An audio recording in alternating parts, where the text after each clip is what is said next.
नमस्कार। बिहार का महासंग्राम देख रहे हैं। मैं हूं कुमार राकेश और बिहार विधानसभा चुनाव के पहले चरण का मतदान लगातार जारी है, जिसके लिए सुबह 7 बजे से ही वोटिंग शुरू हो गई है और 16 जिलों की कुल 71 विधानसभा सीटों पर मतदाताओं की लंबी लाइन दिखाई दे रही है। आपको बता दें कि पहले चरण के लिए कुल 1066 उम्मीदवार मैदान में हैं और 2.14 करोड़ से अधिक मतदाता वोट डाल रहे हैं। तो वही सुबह 9:30 बजे तक कुल 7.17% मतदान हुआ है। सभी मतदान केंद्रों पर अर्धसैनिक बलों की तैनाती है। कुल मिलाकर के जिस तरीके से बिहार चुनाव के पहले चरण का मतदान लगातार संपन्न कराया जा रहा है, उस लिहाज से अभी तक का जो मतदान प्रतिशत है वो कुल मिलाकर के अभी ज़्यादा नहीं कहा जा सकता है। लेकिन जिस प्रकार की चीज़ें लगातार निकल कर के सामने आ रही है, कई इलाके ऐसे भी हैं जहां पर ईवीएम खराब होने की सूचनाएं भी हमें लगातार मिल रही है।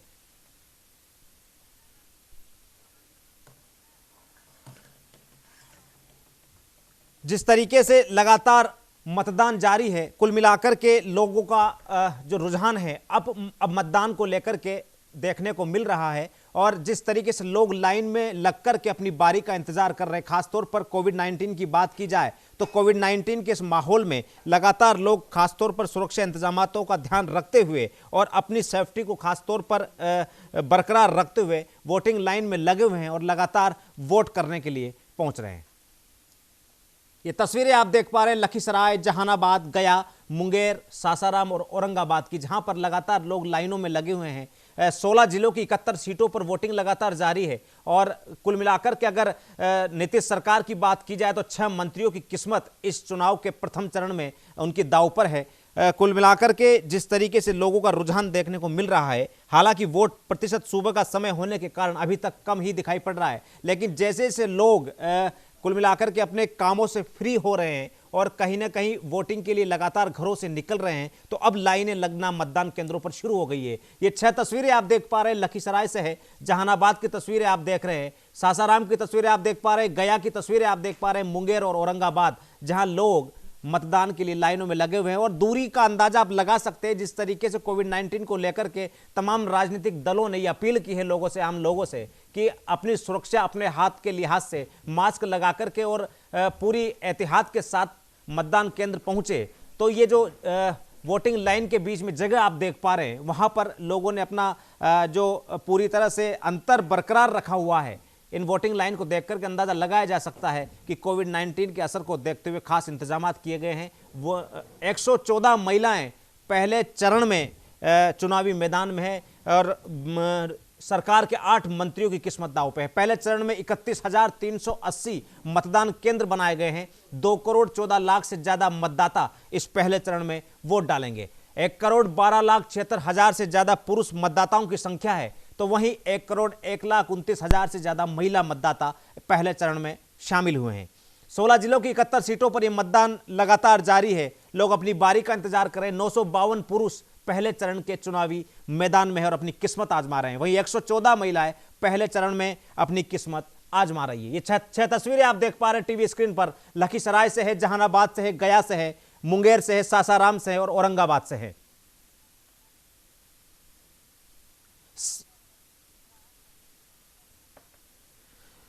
लगातार मेहमान हमारे साथ बने हुए हैं। रंजीत मिश्रा कांग्रेस प्रवक्ता के तौर पर हमारे साथ पैनल में शामिल हुए हैं। मृत्युंजय झा बीजेपी प्रवक्ता के तौर पर जुड़े हैं। डॉक्टर उर्मिला ठाकुर आरजेडी प्रवक्ता हैं। वही संजय रॉय वरिष्ठ पत्रकार के तौर पर हमारे पैनल में शामिल हुए हैं। चर्चा का दौर लगातार जारी है क्योंकि बिहार का महासंग्राम लगातार जारी है। पहले चरण का मतदान है। बिहार में अब तक 7.17% मतदान हो चुका है। पहले 2.5 घंटे में तकरीबन 7.17% वोटिंग का आंकड़ा हमारे पास पहुंचा है। चलिए, आप तमाम मेहमानों का चर्चा में शामिल होने के लिए चर्चा में स्वागत है आप सभी मेहमानों का। रंजीत मिश्रा साहब, सबसे पहले आपके पास आना चाहेंगे। लगातार वोटिंग जारी है, लेकिन लगातार जिक्र हम बिहार के महासंग्राम को लेकर के जिस तरीके से कर रहे हैं, कुल मिलाकर के जो मुद्दे हैं, जिन मुद्दों पर बात की जानी चाहिए, वो मुद्दे अंत के चुनाव प्रचार के खत्म होने तक वो मुद्दे बदल गए और कहीं ना कहीं उन मुद्दों पर बात होने की बजाय व्यक्तिगत टीका टिप्पणियों तक जा पहुंची। कहीं ना कहीं बिहार को विकास की दरकार है और राजनीतिक दलों को व्यक्तिगत टीका टिप्पणियों की दरकार है ताकि चुनावी डायवर्जन किया जा सके। रंजीत मिश्रा साहब, किस तरीके से देखते हैं? तमाम विषयों पर बात करेंगे, आपका एक कमेंट चाहूंगा। रंजीत मिश्रा साहब। बार बार का बिहार चुनाव पूरी तरह से बेरोजगारी के मुद्दे पे, जो प्रवासियों ने दर्द झेला उसके मुद्दे पे, जो बिहार में स्वास्थ्य व्यवस्था की बदतर स्थिति लोगों के सामने आई कोरोना प्रबंधन के समय में, उस पर, इस तरह के जो मुद्दे हैं, शिक्षा हो, स्वास्थ्य, सामान्य तौर पर इन चुनावी मुद्दों पर इस बार का चुनाव होना है। और जब लोग वोट डालने जाएंगे तो वो देखेंगे कि किस तरह से उन्होंने बेरोजगारी का दंश झेला है, किस तरह से प्रवासी मजदूरों ने पीड़ा झेली है, किस तरह से कोटा में फंसे हुए हमारे झेली, से शिक्षा और स्वास्थ्य व्यवस्था को इस सरकार ने पूरी तरह से तहस नहस कर दिया है। कल मुंगेर की घटना आपके सामने है, कानून व्यवस्था क्या है बिहार में वो आपके, जब मतदाता जाएंगे मतदान केंद्रों पर तो उनके दिमाग में ये सारी बातें होंगी और उस आधार पे एक बेहतर सरकार चुनने का काम करेगी। इसका मतलब ये हुआ कि परिवर्तन निश्चित है और ये सरकार बदलने जा रही है। चलिए मृत्युंजय झा साहब, आपके पास आना चाहेंगे, लेकिन एक सवाल मेरा महत्वपूर्ण इसलिए है, काफी दिनों से एक चीज जो देखने को मिल रही है वो उस पर गौर करना इसलिए आवश्यक हो जाता है कि जिसके नेतृत्व में आप चुनाव लड़ रहे हैं, नीतीश कुमार यानी सुशासन बाबू के तौर पर जाना जाता है, यह वो व्यक्ति है जो अपने शब्दों को साधकर बात करते हैं।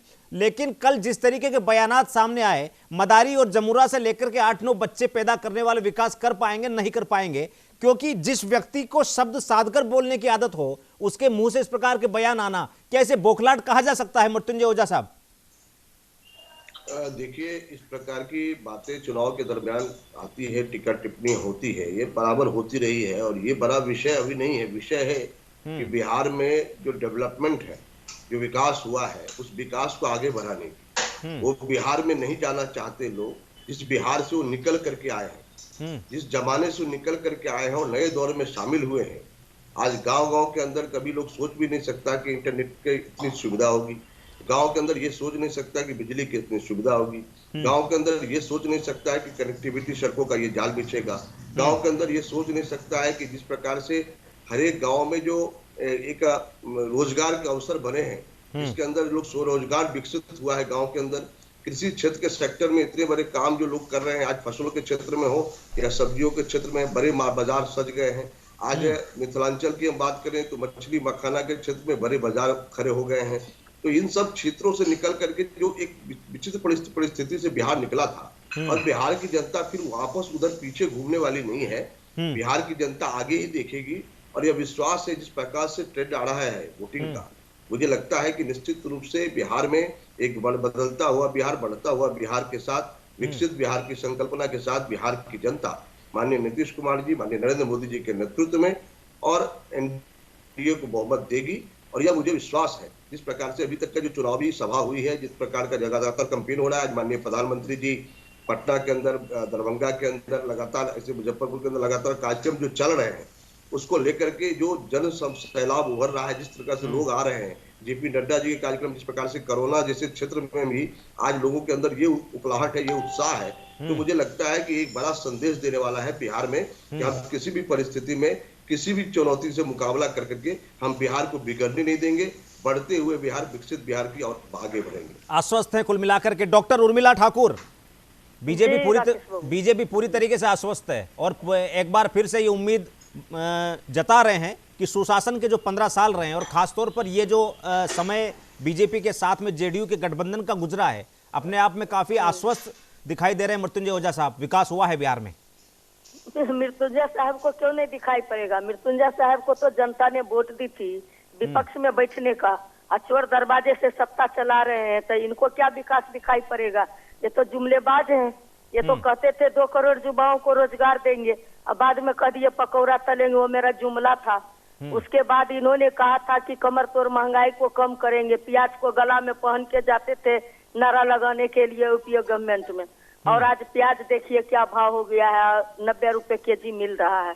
पेट्रोल की कीमत रोज बढ़ाते हैं, कमर तोड़ महंगाई से लोग त्रस्त है। बेरोजगार युवा को तेजस्वी यादव ही दिखाई पड़ता है बिहार में। बिहार में एक तेजस्वी यादव के पीछे 20-20 हेलीकॉप्टर इनका घूम रहा है। जब इतना ही अस्वस्थ है तो 20-20 हेलीकॉप्टर क्यों घुमा रहे हैं? हमारे तेजस्वी जी तो अकेले घूम रहे हैं हेलीकॉप्टर लेके, ये क्यों परेशान है इतना? मैं ये कहना चाहती हूँ, तेजस्वी यादव जी बोले हैं कि हम जो है अगर सत्ता हमको जनता मालिक देती है तो हम पहली कैबिनेट की बैठक में 10 लाख युवाओं को रोजगार देने का नौकरी देने का काम करेगा, स्थायी नौकरी। जो शिक्षक है जिनको वेतन जो है समान काम के लिए समान वेतन नहीं दिया जा रहा, वो देने का काम करेंगे। किसानों का कृषि ऋण माफ करने का काम करेंगे। आशा बहू हो, ममता बहन हो, मिड डे मील वाली महिला हो, चाहे वह जो है महिला एनएम हो, ये सारे लोगों का जो जीविका बहन है उन सारे लोगों को मानदेय जो कुछ नहीं मिलता है उनका शुरू करेंगे 4000 से। जो हमारे बुजुर्ग हैं लेकिन डॉक्टर उर्मिला ठाकुर लेकिन उर्मिला ठाकुर जिस तरीके से बीजेपी नेता मेरे पैनल में शामिल होते हैं या जेडीयू नेता पैनल में शामिल होते हैं, मैं लगातार बिहार का महासंग्राम कवर कर रहा हूं, लेकिन जिस तरीके से बयानात उनके आते हैं तो साफ तौर पर आरजेडी के नेताओं पर सीधा आरोप है। आप बात करते हैं कैबिनेट की पहली मीटिंग में रोजगार देने की 10 लाख सरकारी नौकरियों की, बीजेपी सीधा बोलती है, आप मेरी बात सुनिए, बीजेपी सीधा बोलती है बजट प्रोविजन का पता ही नहीं है इन लोगों को, किस प्रकार से दे पाएंगे? देखिए हमारे नेता ने आपको बता चुके हैं कि बजट जो भी बजट है 2 लाख करोड़ से लेकर के 13,000 करोड़ तक जो बजट है इनका, उसमें ये 60% ही खर्च कर पाते हैं। हमारे नेता बता दिए। और 60 जो घोटाला किए वो 30,000 करोड़ अलग बचा हुआ है। और एक चीज और जान लीजिए, जब बैंक में जाइएगा तो यही बीजेपी, जब महागठबंधन में नीतीश जी शामिल थे तो यही बीजेपी वाले बोलते थे हम युवाओं को स्कूटी देंगे। नीतीश जी बोलते थे भैया तुम लोग इंटर और मैट्रिक में पढ़ते हो, तुम्हारा एज ही नहीं पूरा रहेगा, लाइसेंस ही नहीं मिलेगा तो स्कूटी कैसे चलाओगे? स्कूटी मिल जाएगा तो बेरोजगारी में पेट्रोल डीजल कहाँ से लाओगे? तो उनको पूछिए ना कि अभी जो वादा कर रहे हैं वो स्कूटी तो पहले दे दे, ये पहले 2 करोड़ रोजगार तो दे दे। ये लोग जुमला बोलते हैं, किसी को कुछ न मिला है न मिलेगा। बिहार की जनता सीधे तेजस्वी यादव जी को, बिहार में बदलाव की बिहार बह रही है। खास करके महिला इनके राजपाट में सुरक्षित नहीं है, शराबबंदी नहीं हुआ, होम डिलीवरी हो रही है, लॉ एंड ऑर्डर जो है पूरा फेल है। हर 3 घंटे पर एक महिला का बलात्कार और गैंग रेप हो जाता है। जवाब ले लेते हैं, लौटूंगा डॉक्टर उर्मिला ठाकुर, लौटूंगा। जवाब जरूरी है, जवाब जरूरी है। मृत्युंजय ओझा साहब जवाब सोच करके रखिएगा, जवाब लूंगा तमाम विषयों पर। उससे पहले संजय रोय साहब के पास चलते हैं। संजय रोय साहब मेरे साथ जुड़े हैं, वरिष्ठ पत्रकार है। रोय साहब, ये जो चुनाव प्रचार रहा है, चुनाव प्रचार जो महत्वपूर्ण रहा है, इसमें सबसे बड़ा मुद्दा रोजगार का रहा है। क्या बिहार में विकास की गंगा बहाने का दम भरने वाले लोग, सीएमआई की रिपोर्ट बताती है 46% बेरोजगारी की दर, रोजगार का प्रमुख मुद्दा तमाम राजनीतिक पार्टियों ने अपने विजन डॉक्यूमेंट में शामिल भी किया है। एक पार्टी बोलती है 10 लाख युवाओं को रोजगार देंगे, दूसरी पार्टी बिल्कुल बोलती है 19 लाख युवाओं को रोजगार देंगे। डिस्क्रिप्शन मांगा जाता है तो बीजेपी प्लस जेडीयू ये बात करते हैं कि उनको स्किल्ड बनाएंगे, यानी कि वो रोजगार कर सकें। वही जेडीयू ने साफ तो वो माफ कीजिएगा आरजेडी साफ तौर पर ये बोलती है कि 10 लाख युवाओं को पहली कैबिनेट की बैठक में ही रोजगार दे दिया जाएगा। रोजगार को लेकर के महत्वपूर्ण मुद्दा है, किस तरीके से आप देखते हैं रोजगार बिहार के चुनाव के लिहाज से?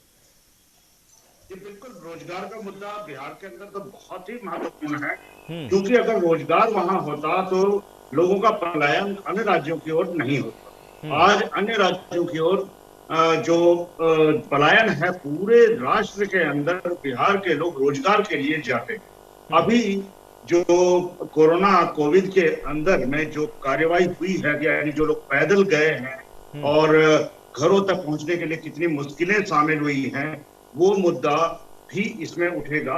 सारे मुद्दे उर्मिला जी ने जिस तरीके से बात किया है, मृत्युंजय जी ने कहा कि क्या नाम है कि हमने बहुत सारा काम किया है। अगर काम किया, रोय साहब लौटूंगा आपके पास में। मेरी सहयोगी आयुषी नेगी न्यूज रूम से मेरे साथ जुड़ी है, महत्वपूर्ण खबर है आयुषी।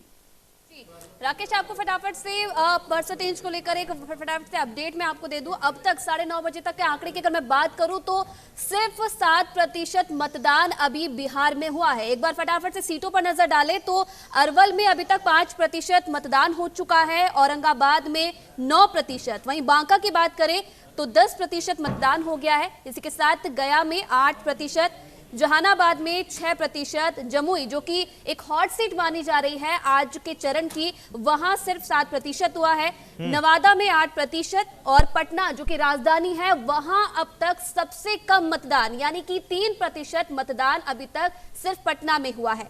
इसी के साथ रोहतास में 6%, भागलपुर में 3% और भोजपुर में 6%। बक्सर की बात करें तो 7% मतदान हुआ है और लखीसराय जो एक हॉट सीट में से एक मानी जा रही है वहां 8% हुआ है और मुंगेर में 7%। तो अगर पूरे पे नजर डालें तो बिहार में अब तक 7% मतदान हो चुका है। राकेश, चलिए, कुल मिलाकर के आयुषी नेगी ने जानकारी दी है, अभी तक 7% के आसपास मतदान हुआ है टोटल मतदान की अगर बात की जाए। संजय रोय साहब प्लीज कंटिन्यू। बिल्कुल, जिस तरह से मतदान की और जो बातचीत आई है अभी हर जिलों में, तो ये संतोषजनक है। आगे का अभी बढ़ेगा क्योंकि सुबह का वक्त है, 9 लोगों के काम का टाइम होता है, अब पहुंचेंगे। और ये मेरे अनुमान से 55 से 60% तक ये मतदान पहुंचने की पूरे दिन भर में संभावनाएं हैं। मैं अभी सुबह से अनुमान जिससे होगी, सुबह का रुझान थोड़ा कम होता है, थोड़ी देर में बढ़ेगा और उसके बाद ठीक हो जाएगा। हम लोग बात करते विकास को लेकर के और रोजगार को लेकर के बिहार के अंदर, इसमें बहुत मजबूती से सभी लोगों ने बात रखी है और इसको लेकर के सभी मतदाताओं के मन में रुझान है कि जो सरकार काम करेगी उसके लिए काम करेंगे। शुरू में नीतीश जी ने काम किया, सड़कें कुछ ठीक की, लेकिन बाद में इन्होंने जिस तरीके से आरजेडी से अलग होकर के और जो भाजपा और अन्य लोगों से जो सरकार बनाई है उसमें इनका थोड़ा सा विकास का पहिया रुक गया और विकास ये कर नहीं सके क्योंकि भाजपा अपने हिसाब के अपने मुद्दों को थोपती है। हम सभी राज्यों में इस तरह का था, सभी काम को करने में अपनी नीतियों को लेती है, तो वो चीज भी लोगों के मन में है। और इस चुनाव में मेन मुद्दा जो कि मैं अभी जिक्र कर रहा था पहले भी कि कोरोना के समय में जो लॉकडाउन हुआ और जिस तरीके से लोगों का पलायन हुआ और उसमें लोगों को जितनी परेशानियां झेलनी पड़ी उसमें सरकार नाकाम रही है, कभी कोई काम नहीं कर सकी है और किसी भी तरीके का लोगों को, आम जन को कोई सुविधा नहीं मिल सकी और उसका खामियाजा शायद इस सरकार को भुगतना पड़े। जिस तरीके से ये लोग प्रचार कर रहे हैं और लोगों के अंदर विपक्षियों ने जिस तरीके से अपना प्रचार किया है और काम को आगे बढ़ाने के लिए, यानी कि चुनाव में हमें मुल्क जंगल साम दाम दंड भेद का इस्तेमाल किया गया है। अभी 2 दिन पहले एक वीडियो वायरल हुई जिसमें कि चिराग पासवान जी कल शाम को ज्यादा मीडिया में थी, वो हुई थी परसों, लेकिन उसका भी एक मुद्दा इन लोगों ने बनाने का मौका लिया लेकिन वो कर नहीं सके। ये चीजें स्टंट इन लोग जारी करते हैं, भारतीय जनता पार्टी का मीडिया सेल और सब चीजें और नीतीश जी भी पूरे प्रयास कर रहे थे लेकिन नहीं कर सकेंगे। और बिहार के अंदर इसमें बदलाव की बयान आई है, देखिए क्या आता है और किस तरीके से रुझान सामने आते हैं। वो वोटिंग के ऊपर डिपेंड है कि किस तरीके से लोग इसको अपने पक्ष में ला सकते हैं। चलिए, आप तमाम मेहमान मेरे साथ लगातार जुड़े रहिएगा। मृत्युंजय ओझा साहब, तमाम बातों को लेकर के जवाब लूंगा। एक छोटे से ब्रेक के लिए रुकते हैं, तुरंत हाजिर होते हैं।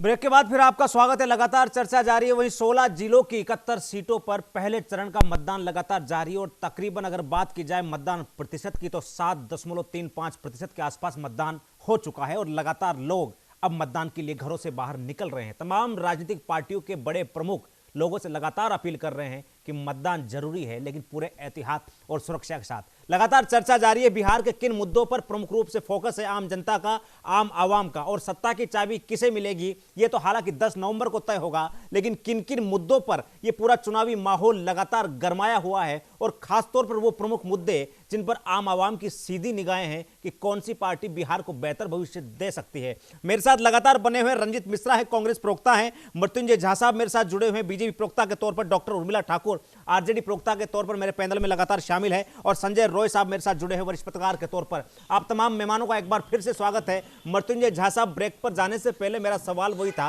उर्मिला ठाकुर के आरोप भी थे और कुल मिलाकर संजय रॉय साहब ने जो सवालात किए हैं कि कोरोना महामारी के दौर में पलायन का प्रमुख मुद्दा खासतौर पर रहा, जो कहीं ना कहीं जेडीयू प्लस बीजेपी के गठबंधन को चुनौती दे सकता है? किस तरीके से देखते हैं मृत्युंजय ओझा साहब? देखिए, जिस The person you are speaking with has put your तो मुझे इस बात की आश्चर्य हो रहा था कि जब वो गिनती गिना रही थी कि बिहार में आशा की बहनें हों या जीविका की बात हो या जितनी सारी योजनाओं की बात वो कर रही थी, क्या आरजेडी के शासन की योजना है या काम करने वाले लोग हैं या ऐसे जो विभिन्न प्रकार की जो गतिविधि हुई है वो आरजेडी के शासन में हुआ?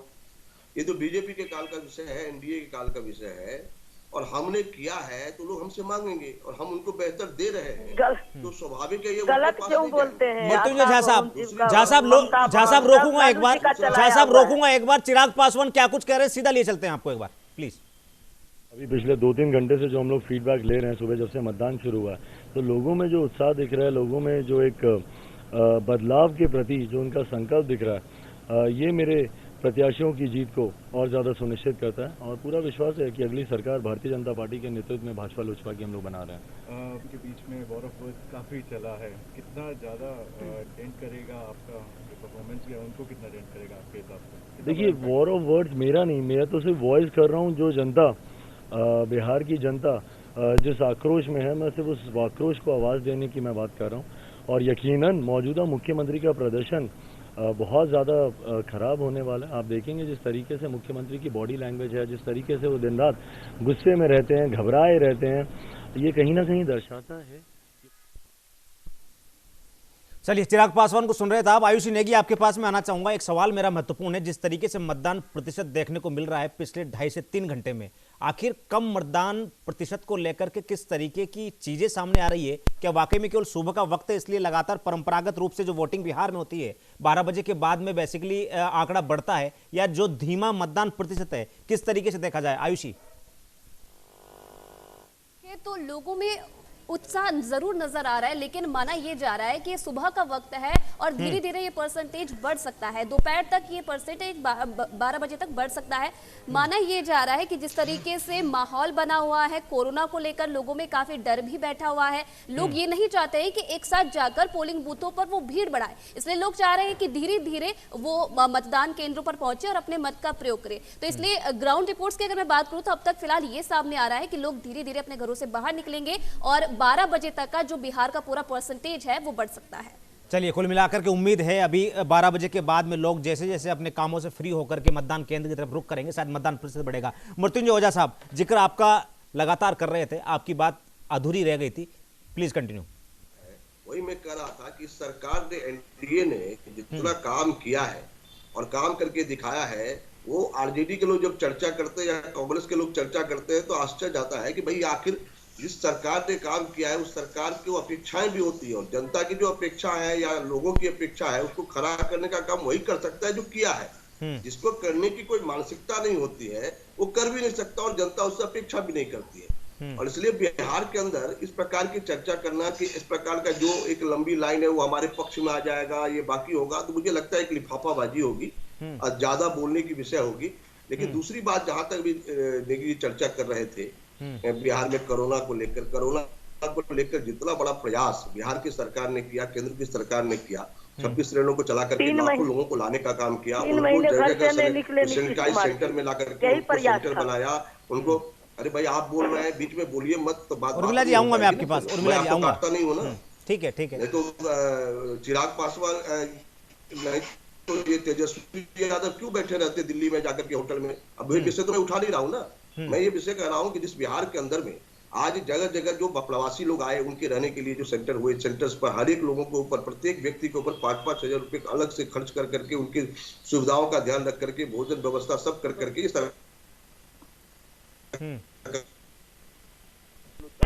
गेहूं 1 किलो दाल इसकी व्यवस्था सुनिश्चित की। जो ऐसे कोई जने में गांव में अभी दौरा करके आया, लोग कह रहे थे कि ऐसा कोई घर नहीं जहां चावल दाल की कोई समस्या है, खाने की कोई समस्या है। इतनी बड़ी क्रांति देश के इतिहास में कभी नहीं हुआ जब इस प्रकार की परिस्थिति का निर्माण हुआ है। मुझे लगता है जनता इन सभी चीजों को देख रही है।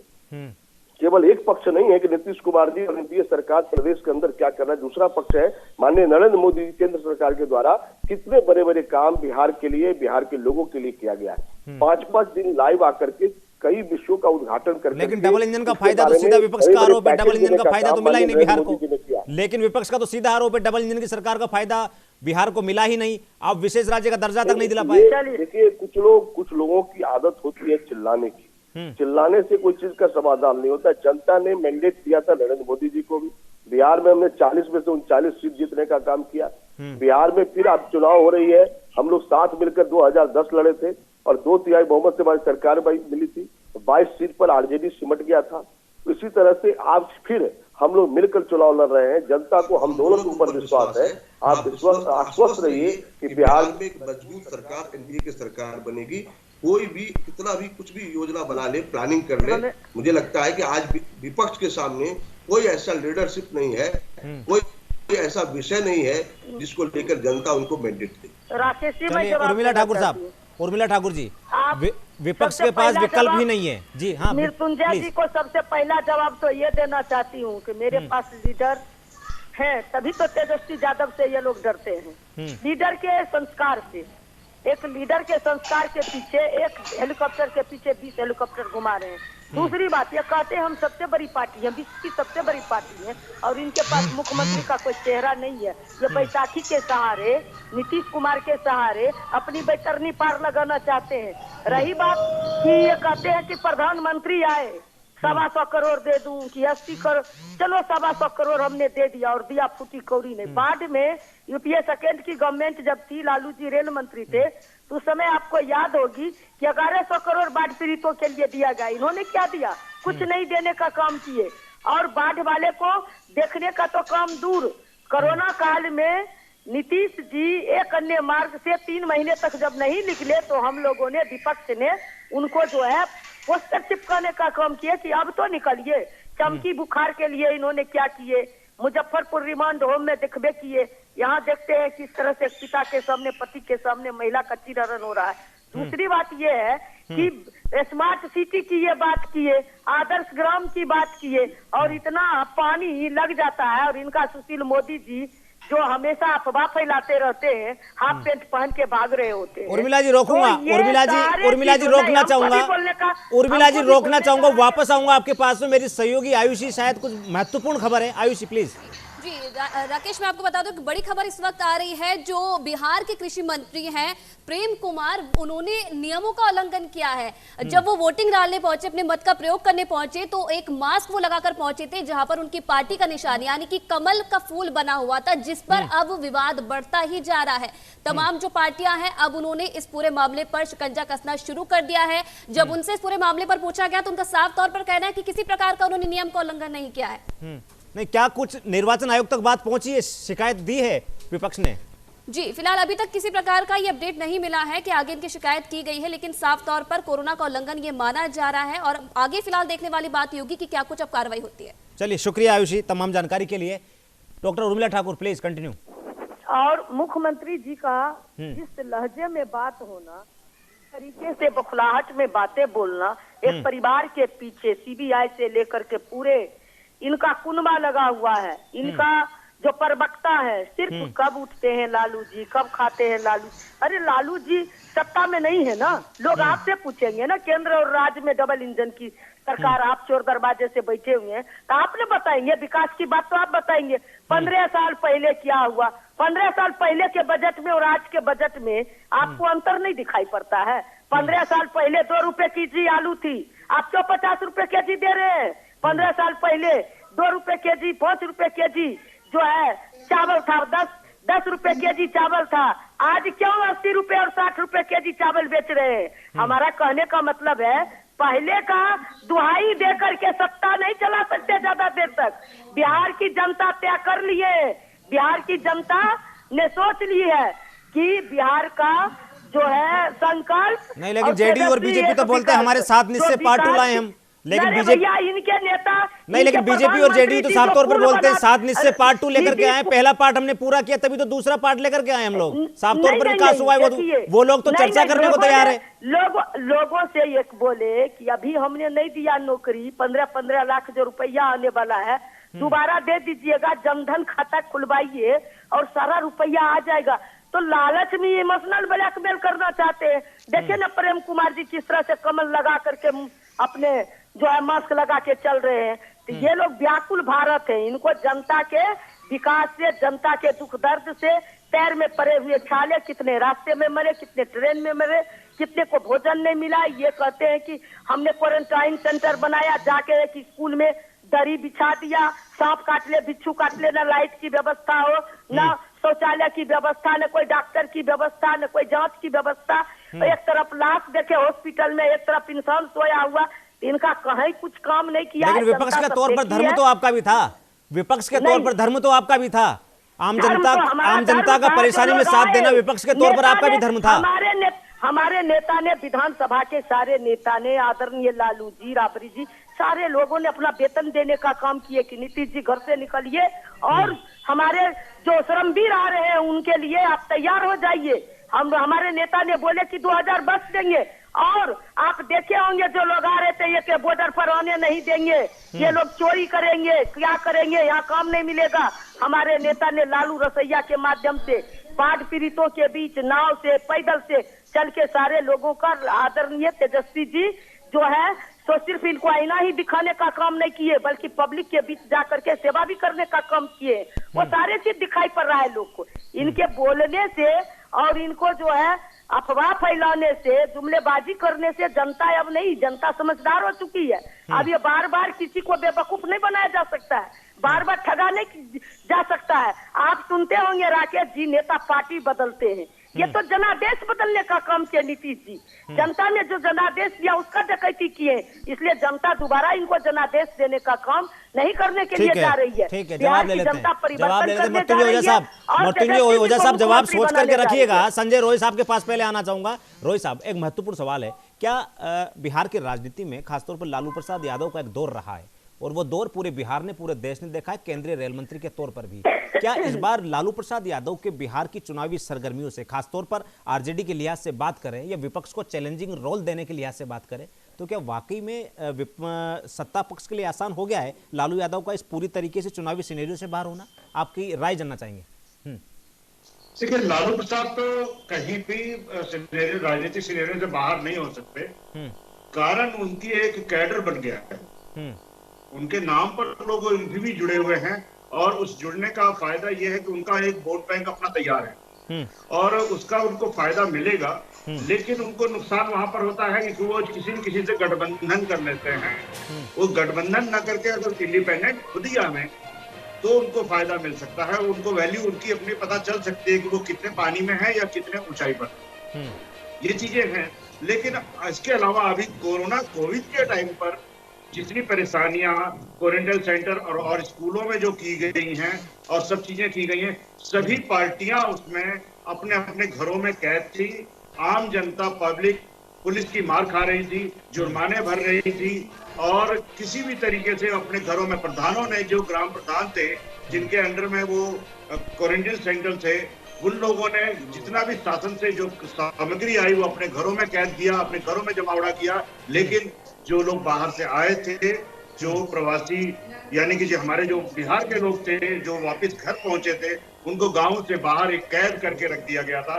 वो चीज लोग भूले नहीं है, वो चीज भी लोग याद करके आज वोट डालेंगे। आज इनको समझ में आ जाएगा कि किस तरीके की क्या चीजें होती है। स्वास्थ्य सेवाओं की बात कर रहे थे मृत्युंजय जी ने स्वास्थ्य सेवाओं की बात की। अगर स्वास्थ्य सेवाओं की बात की होती, सब चीज की होती, पहले से प्रिपेयर रहते, तो बिहार के अंदर की ये स्थिति नहीं होती। सबसे ज्यादा प्रवासी बिहार के थे और पूर्वी उत्तर प्रदेश के थे। आज पूर्वी उत्तर प्रदेश का मैटर नहीं है, लेकिन आज पूरा बिहार, चाहे वो बंगाल से लोग घर की तरफ चले हों, झारखंड से चले हों, आसाम से चले हों, लेकिन रोय साहब स्वास्थ्य सेवाओं का जिक्र आपने किया है, स्वास्थ्य सेवाओं का जिक्र आपने किया है, तो कोरोना मैनेजमेंट के दौर में सरकार ने अपनी पीठ थपथपाई तो कोरोना के केस कम निकले हैं। वही विपक्ष ने यह भी आरोप लगाया है कि सरकार आंकड़े छुपाने का काम कर रही है। हकीकत जानना चाहेंगे, क्या वाकई में मैनेजमेंट बेहतर रहा है बिहार में? देखिए, बाहर से लोग सुरक्षित थे, साफ थे, ठीक थे, तो ही ना गांव की तरफ चले। इनकी इम्यूनिटी सेंटर सिस्टम बेहतरीन था तो ना घर की तरफ चले। इन लोगों ने क्या कर दिया, सारी चीजें, कितने आईसीयू सेंटर्स बना लिए, कितने लोगों की दवाइयों की व्यवस्था कर दी, कितने अपने स्वास्थ्य केंद्रों को उचित कर दिया, और हर चीज में सबसे लास्ट में बिहार की तरफ आया है। तब तक वो लोग आधे जिन लोगों को साथ होना था वो हो चुका था। बिहार की तरफ लोगों तक जाने के लिए ट्रेनों में 8-8 दिन तक घुमाया इस सरकार ने। बिहार से जा रही है वो ट्रेन पागल हो जाती है, उड़ीसा पहुंच जाती है। वो भूल गए क्या लोग कि जो ट्रेन महाराष्ट्र से बिहार के लिए चलती है उड़ीसा चली जाती है, उड़ीसा से गाड़ी चलने वाली उत्तर प्रदेश में घुस जाती है।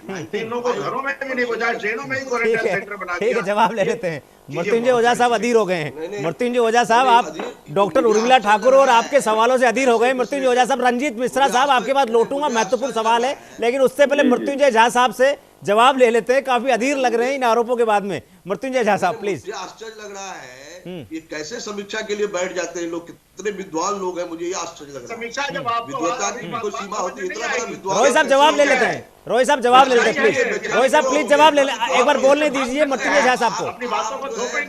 रोहित साहब प्लीज, चर्चा नहीं हो पाएगी। रोहित साहब ऐसे चर्चा नहीं हो पाएगी प्लीज, ठीक है। आपको लगता है साहब कंटिन्यू प्लीज। और आप ही प्रवचन कर रहे, सब आप ही को सुने। नेगी जी जरा अपने ध्यान रखिए, इतना बड़े विद्वान मत बनिए। झा साहब प्लीज कंटिन्यू। झा साहब प्लीज मुद्दे पर आइए। मैं ये कह रहा था कि जिस बिहार में 95% स्ट्राइक रेट है, जहां से रिकवरी रेट है, उस प्रदेश के बारे में कह रहे हैं कि हेल्थ सेक्टर अच्छा नहीं है। जिस प्रदेश के अंदर में मुजफ्फरपुर में बड़ा सैनिटाइज सेंटर चला करके वहां हमने आईसीयू व्यवस्था बना करके खड़ा किया, उस सेक्टर में कह रहे कमी नहीं है। नहीं, आप लोगों को दर्द क्यों होता है? जब सुनना चाहते हो तो पेट में दर्द होने लगता है। उर्मिला जी प्लीज, उर्मिला जी प्लीज, आप बोलोगे। उर्मिला जी प्लीज, उर्मिला जी जवाब सुन लिया कीजिए। उर्मिला जी सुनने की आदत भी डालिए। उर्मिला जी सुनने की आदत भी डालिए प्लीज।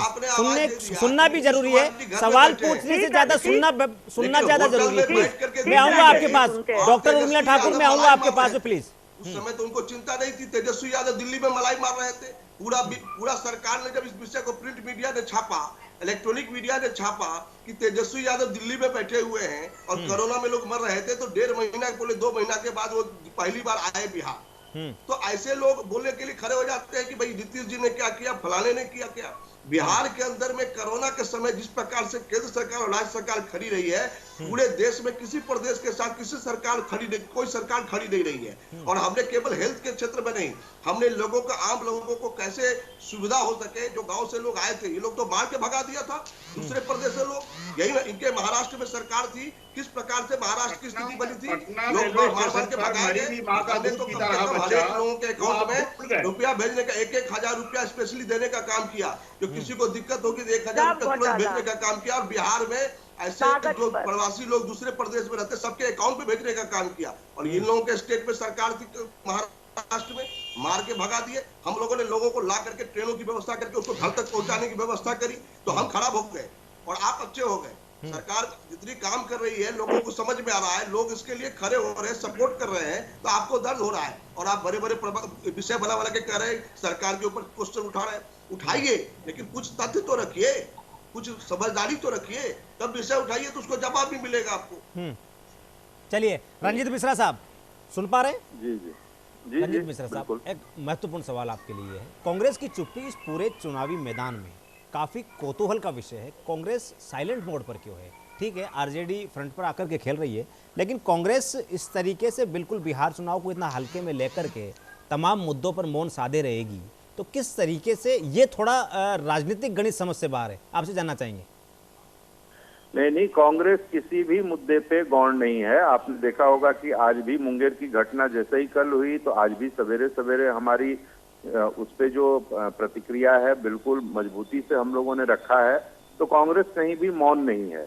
दूसरी बात ये कह रहा हूँ कि अभी मैं मृत्युंजय जी को भी सुन रहा था, ऐसा लगता है कि बीजेपी और जदयू के नेताओं की बौखलाहट ही सब कुछ बयां कर देती है। आदरणीय नीतीश जी के बारे में तो हर कोई ये मानता था कि बहुत सधी हुई बात करते हैं और उनकी संयमित भाषा होती है, लेकिन जिस तरह से उन्होंने भाषा की मर्यादा और जिस तरह से उन्होंने राजनीतिक एक मर्यादा का हनन बार बार वो कर रहे हैं, उससे लगता है कि पूरी तरह से ये दोनों दल बौखला से गए हैं। और बौखलाहट का कारण भी है। आप ये देखिए कि भारतीय जनता पार्टी ने गठबंधन किया जदयू से और परोक्ष गठबंधन कर लिया लोजपा से।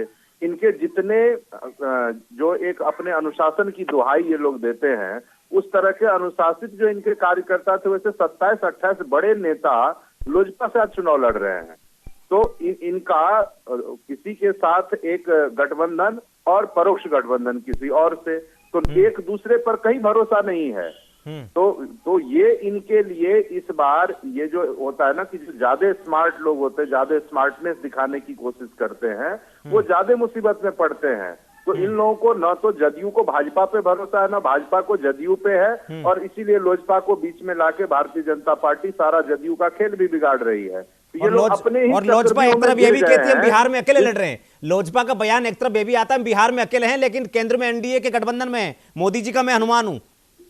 हाँ, तो इन लोगों को तो ये आदत सी पड़ गई है ना। नीतीश जी का क्या था, देखिए महागठबंधन में चुनाव लड़ा, वो कहते थे मैं संघ मुक्त भारत बनाऊंगा, यानी भाजपा मुक्त भारत बनाऊंगा, और कुछ ही दिनों में वहां जाके बैठ गए। वो जब बीजेपी के बारे में बताते थे, आपको याद होगा, आप लोग क्लिपिंग भी दिखाते हैं, तो उन्होंने नाम ही रख दिया था ये भारतीय जुमला पार्टी है। और उनकी प्रशंसा में प्रधानमंत्री जी क्या कहते थे कि जदयू का मतलब है, जेडीयू का मतलब जनता का दमन और उत्पीड़न। उसमें वो सही बात कर रहे थे, अब क्यों उससे पलट रहे हैं? जनता का दमन और उत्पीड़न तो बहुत अधिक बढ़ा। ये अपने सुशासन की बात अभी कर रहे थे, बड़ी बड़ी बातें। इनके सुशासन की असलियत तो पूरी दुनिया के सामने आई जब थोड़े से बारिश से पूरा पटना डूब गया और इनके उप मुख्यमंत्री को रेस्क्यू करना पड़ा कई दिनों के बाद, जब वो हाफ पैंट में भागते हुए दिखाई दे रहे थे। तो इनके सुशासन की पोल तो वहां खुली जब कोरोना कुप्रबंधन के समय में। अभी ये जितनी बड़ी बातें कर लें, आपने देखा होगा कि हमारे प्रवासी मजदूर लोग हजारों मील चलने के लिए, रास्ते में उनकी मौत हो रही थी, रास्ते में बीमार हो रहे थे, लेकिन भारतीय जनता पार्टी की असंवेदनशील सरकार केंद्र की और बीजेपी जदयू की असंवेदनशील सरकार बिहार की, इन दोनों के कान पर जू तक नहीं रेंगा। और जब कांग्रेस पार्टी ने 1000 बस ऑफर किया तो उसमें भी ये राजनीति करने लगे। अरे 1000 बस जाता, कम से कम 50,000 लोग तो सकुशल अपने घर पहुंचते, आपने नहीं जाने दिया क्योंकि आपको राजनीति चमकानी थी। तो इस तरह की असंवेदनशीलता जो इन लोगों की है वो पूरी दुनिया ने देखा है। और मुझे लगता है जब बिहार के मतदाता मतदान केंद्र पर पहुंचेंगे तो एक एक पीड़ा का हिसाब इनसे लेंगे। और ये आंकड़ों की बात कर रहे थे कि आप तथ्य दीजिए, इनको जरा बताइए कि बिहार में बेरोजगारी की दर 46.6% क्यों है। आज कृषि विकास का यह राज्य है, कृषि इसका मुख्य आजीविका का आधार है, और वहां 1% से कम लगातार विकास दर क्यों है? ये जो कृषि विकास दर है ये पाताल लोक में क्यों चला गया है? क्या इसका जवाब इनको नहीं देना चाहिए? तो किस विकास की ये बात कर रहे हैं? विकास केवल ये जुमलों में करते हैं। कभी कह देंगे कि 2 करोड़ लोगों को रोजगार दे देंगे, अब इन्होंने 19 लाख का शगुफा छोड़ दिया। अब कहते हैं कि वो बिहार के लोगों को वैक्सीन दे देंगे। अरे भाई क्या कर रहे हो यार? आप वैक्सीन फ्री में बांटने की बात करने लगे, क्या देश के बाकी लोग आपके दुश्मन हैं क्या? और जहां चुनाव होगा वहीं वैक्सीन दोगे क्या? अभी बिहार में दोगे, कल को बंगाल में अनाउंस करोगे, इस तरह से आप केंद्र की सरकार चलाएंगे। तो इन लोगों की असलियत जनता के सामने आ गई है, और जब मतदान शुरू हुआ है तो लोग उन्हीं मुद्दों पर मतदान करेंगे जो उन्होंने पिछले कुछ महीनों में, कुछ वर्षों में झेला। ठीक है रंजित मिश्रा साहब, आयुषी नेगी मेरी सहयोगी न्यूज रूम से है। आयुषी प्लीज। जी, चुनाव को लेकर एक फटाफट से अपडेट आपको दे दूं। मुंगेर जो कि कल से ही लगातार चर्चा का विषय बना हुआ है, वहां से एक अपडेट मिल रहा है कि जो राजद प्रत्याशी हैं वहां ईवीएम में उनके नाम के आगे का बटन ही गायब हो गया, तो ये काफी अभी चर्चा का विषय बना हुआ है। दूसरी अपडेट आपको दे दूं कि नवादा में एक पोलिंग एजेंट की हार्ट अटैक से मौत हो गई है। और लगातार जिस प्रकार मैं बता रही हूं कि मुंगेर कल से चर्चाओं का विषय बना हुआ है, इसी को लेकर बयानबाजी का दौर भी यहां नेताओं के बीच जारी है। प्रेस कॉन्फ्रेंस यहां पर तेजस्वी यादव के द्वारा की गई थी कुछ देर पहले, जहां पर उनका कहना है कि पुलिस की बर्बरता के खिलाफ सरकार लगातार चुप बैठी हुई है। तो वहीं दूसरी तरफ चिराग पासवान का कहना है कि जनरल डायर की सरकार है, नीतीश को जनरल डायर से यहां पर कंपेयर कर दिया है, और उनका कहना है कि जो कल मुंगेर में गोलियां चली थी वो सरकार की वजह से चली है, सरकार ने ये गोलियां चलवाई हैं। तो लगातार बयानबाजी का दौर भी पहले चरण के मतदान में जारी है। राकेश, चलिए कुल मिलाकर 2 महत्वपूर्ण खबर हैं, और जिस तरीके से मुंगेर मामला लगातार तूल पकड़ता जा रहा है, जैसा कि मेरी सहयोगी आयुषी नेगी ने भी अपडेट दिया, कहीं ना कहीं राजनीतिक घटनाक्रम जो भी हुआ उसके बाद में लगातार प्रतिक्रियाएं आ रही है, और सबसे महत्वपूर्ण बात यह कि सरकारी मशीनरी पर सवाल खड़े किए गए हैं। मृत्युंजय झा साहब, रंजित मिश्रा को सुन रहे होंगे आप, और साफ तौर पर सीधा सवालों के कटघरे में खड़ा किया है, और वैक्सीन का कार्ड आपने आखिर में खेल ही दिया। आप ही के ऊपर सवाल खड़े हो रहे हैं सर। देखिए, मुझे ये आश्चर्य लगता है कि जो बैसाखी पर चलता है वो बैसाखी की कैसी बात करता है। जो खुद आरजेडी कांग्रेस आरजेडी की बैसाखी पर चल रहा हो।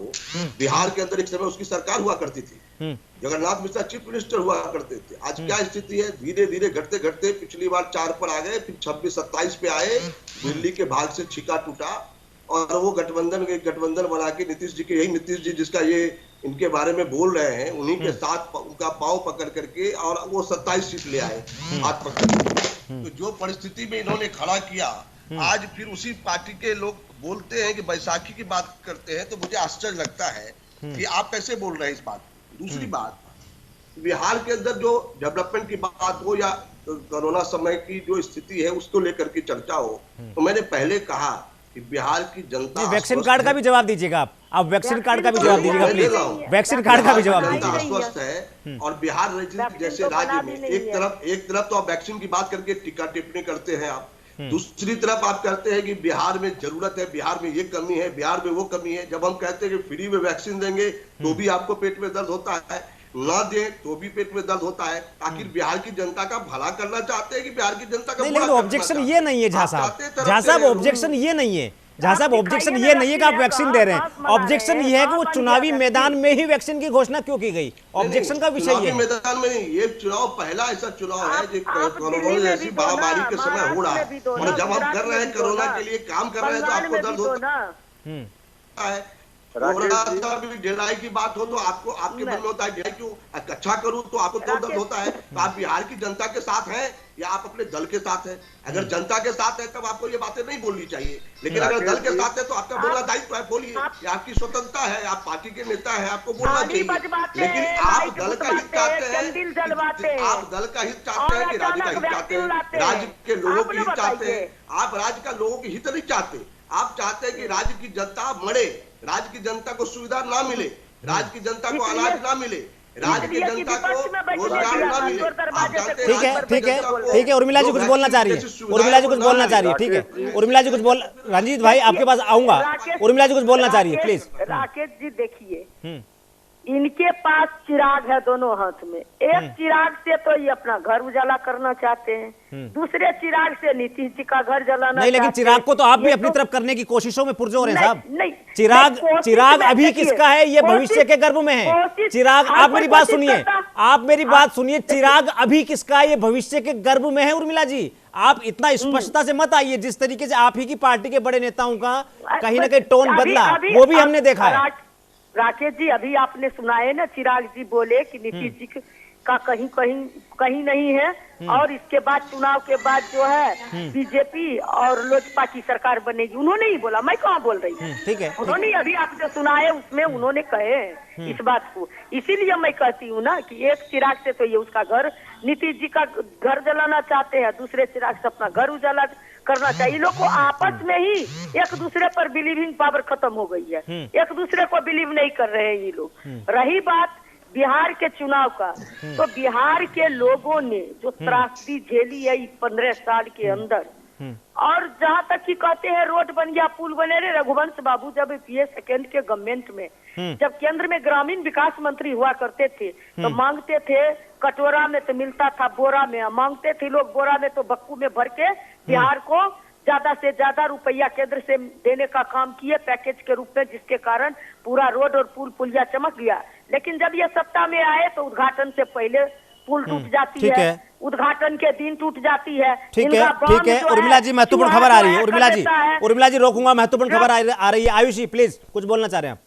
जी एक बड़ा अपडेट मैं आपको दे दूं राकेश, यहाँ पर गया के स्वराजपुरी रोड से एक बड़ी खबर आ रही है, जहां पर बीजेपी को वोट देने के लिए यहाँ पर दबाव बनाया जा रहा है। ये वहां के मतदाताओं का कहना है कि जो बीजेपी के प्रत्याशी हैं या फिर जो कार्यकर्ता हैं वहां जबरदस्ती लोगों के घरों में घुस रहे हैं और बीजेपी को वोट देने ठीक है आयुष जी, आरजेडी प्रत्याशी के साथ मारपीट की बात सामने आई है, प्रत्याशी को बदनाम करने की हरकत बताई जा रही है। शेखपुरा के बरभीगा से आरजेपी उम्मीदवार बताए जा रहे हैं, जयरामपुरा थाना में एफआईआर दर्ज कराई गई है। मेरे सहयोगी आयुष नेगी ने जानकारी दी है, आरजेडी प्रत्याशी के साथ मारपीट का मामला सामने आया है, और कुल मिलाकर के जिस तरीके से ये बड़ी खबर अपने आप में कही जा सकती है, शेखपुरा के बरभीगा से आरजेडी उम्मीदवार है, जयरामपुरा थाना में एफआईआर दर्ज करवाई गई है। अभी की महत्वपूर्ण खबर है और ये चर्चा बिहार महासंग्राम को लेकर के चर्चाएं लगातार जारी रहेगी। आप तमाम मेहमानों का मेरे साथ जुड़ने के लिए शुक्रिया और चर्चा में शामिल होने के लिए एक बार फिर से आपका धन्यवाद। कुल मिलाकर के बिहार के महासंग्राम में आज पहले चरण का मतदान लगातार जारी है। मतदान प्रतिशत लगातार न्यूज इंडिया के माध्यम से आपको अपडेट किया जा रहा है, लेकिन महत्वपूर्ण चर्चा का विषय यह भी है कि आखिर किन मुद्दों को लेकर के आम आवाम मतदान केंद्रों का रुख कर रही है, या उनके जहन में ऐसे कौन से मुद्दे हैं जो कहीं ना कहीं सरकार या विपक्ष को नई ताकत दे सकते हैं। अभी के लिए इतना ही। नमस्कार।